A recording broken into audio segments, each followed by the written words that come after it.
उनकी महिमा जितनी गाई जाए सो कम है। आज 6000 वर्ष हो गए तो यहाँ पधारे थे, उनको किसने जाना? सिर्फ गीता उन्होंने सिर्फ अर्जुन से बताई और किसी से बताया नहीं। पर लिखाई किससे वो सोचना चाहिए। देखिए कृष्ण की लीला हर जगह किस तरह से बंधनों को तोड़ती है। लिखाई उससे जो व्यास जो पराशर का लड़का था, लेकिन वास्तव में वो एक झीमरनी का लड़का था और वो भी किसी कायदे कानून का नहीं, बेकायदा।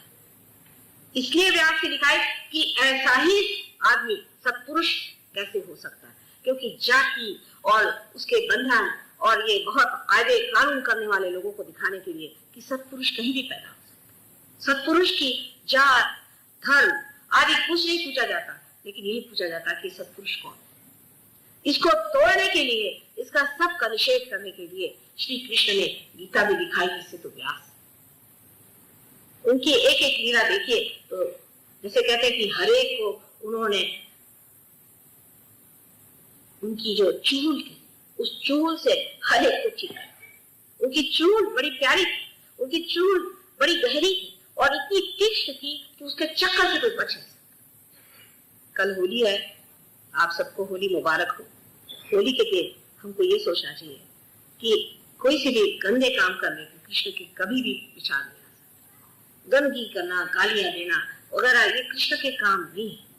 हमको बहुत माधुर्य से एक दूसरे से बात करना। होली का मतलब होता है कि जो कुछ भी कृष्ण स्वयं क्या थे, उनकी राधा क्या थी? आह्लाद रानी, जो दुनिया को आह्लाद, जिसे मनु बातचीत हो जाइए तो चाहे आपके घर का मेहतर हो, चाहे जमादार हो, चाहे कोई, सबसे गले लगे, सबसे अपना प्रेम बांटे। ये कृष्ण की मुख्य इच्छा थी, जिसलिए उन्होंने होली का समारंभ किया था। और हम लोग जो है उस वक्त सबको गाली देते हैं, अपनी जबान खराब करते हैं, जो जबान श्री कृष्ण की वजह से चल रही है।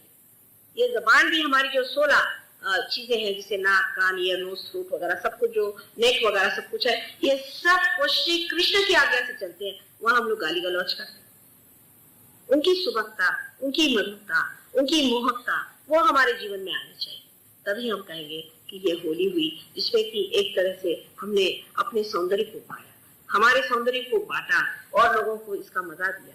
लेकिन जिस तरीके से गंदी और बहुत ही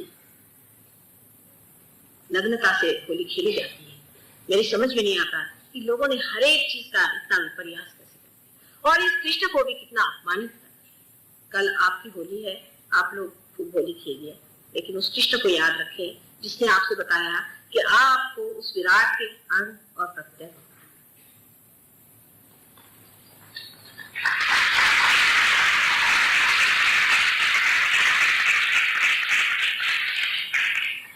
आपने सेल्फ रियलाइजेशन को बुलाया, बेटा जरा बैठ जाइए, इतनी जल्दबाजी नहीं। आपने सेल्फ रियलाइजेशन के लिए बुलाया तो माँ प्रश्न ही मत पूछे, क्योंकि सब बेकार के प्रश्न लोग पूछते हैं। पर मैं नहीं सोचती कि सब लोग बेकार के प्रश्न पूछते हैं। यहाँ से बहुत से हैं जो परमात्मा को खोज रहे हैं। ये नहीं कि यहाँ पर सिर्फ आए हैं कि जैसे कोई पार्लियामेंट में सवाल होते हैं उस तरह के सवाल करने की यहाँ जरूरत नहीं। मैं कोई इलेक्शन को खड़ी नहीं हूँ और मुझे आपसे कोई मत नहीं चाहिए, मुझे आपसे कुछ भी नहीं चाहिए। आपको क्या मुझसे चाहिए वो जानने, आपको कुछ मुझसे मिलने का, आपको कुछ देने का, आपको मुझसे लेने का है, आपको मुझे कुछ देने का नहीं है। सिर्फ आपको अगर कुछ देने का है तो आप अपना हित मुझे दीजिए, अपना क्षेम मुझे दीजिए, अपना श्रेय मुझे दीजिए। एक माँ को सिवाय इसके कि अपने बच्चे अपने ही जैसे उच्च हो जाए और कोई चीज की जरूरत नहीं, वो चाहती है कि जो मेरी जितनी शक्तियां सब मेरे बच्चे बांटे, सब उनके अंदर जागृत हो, वो सब कुछ पाले, बस यही आंतरिक इच्छा उसको होती है। इसलिए जो कुछ भी आप प्रश्न करें उसमें आप अपनी उदामता या अपना आप पाखंड दिखाने की जरूरत नहीं। सात्विकता से आप ऐसे प्रश्न पूछें जिससे कि आपको कुछ लाभ हो और सर्वजन को लाभ हो। क्योंकि बहुत से लोग यहाँ पर बेकार में, आप कल उन्होंने सवाल एक पूछा कि सिद्ध योग, अब मुझे क्या मालूम कि सिद्ध योग ये गुरुजी महाराज कर रहे हैं, मुझे नहीं मालूम कि इनके नाम, किसी ने भी कोई नाम भरा, सिद्ध कहाँ से हो। उनके तो जो शिष्य आते वो तो नाच नाच के उनकी हालत खराब, गांजा पीते, ये करते वो करते, वो कहाँ से सिद्धि योग सिखाएंगे, काय की सिद्धि उन्होंने पाई। ऐसे ऐसे बड़े बड़े नाम रखा लिए, किसी का नाम भगवान आनंद, किसी का नाम ढोंगानंद, कुछ ऐसे नाम रख लेने से कोई बड़ा हो जाता है। आप लोग भी अपना इस्तेमाल करें कि कोई क्या सिद्धानंद, तो क्या सिद्ध हो गया? कुछ भी नाम अपना लगा लेने से कोई बड़ा हो जाता है? इसलिए इस तरह के प्रश्न कर पूछे, मुझे तो पता भी नहीं कि क्या क्या नाम से लोग बेचते हैं। ये तो वैसा ही हुआ कि आप कागज की नाव बनाइए और उसमें नाम लगा दीजिए कि फलानी नाव, आप बैठिएगा उसमें। इसलिए जानना चाहिए कि असलियत को पाने की हिसाब से यहाँ पाए। अगर आपको और जगह कुछ मिलता हो तो आप चले जाइए, मुझे कुछ कहेगा, लेकिन आप यहाँ पर असलियत पाने के लिए, नकली चीजों से मेरा कोई वास्ता नहीं। आपको अगर असलियत चाहिए तो आप उसे पा सकते हैं, और उसके लिए मैं सर्व है पूरी कोशिश करूंगी कि आप उसे पाएं। लेकिन नकली चीजों के लिए मेरे पास कोई जगह नहीं है, और मैं चाहती नहीं जिनको नकली चीजें करना वो जा सकते हैं। बहुत सी दुकानें खुली हुई, आप जाए, पैसा दे, वहां जाकर के जो करना है करें। लेकिन यहाँ पर आपको असलियत चाहिए तो आप आइए और वैसे ही प्रश्न करें, और बेकार के प्रश्न करने की कोई जरूरत नहीं।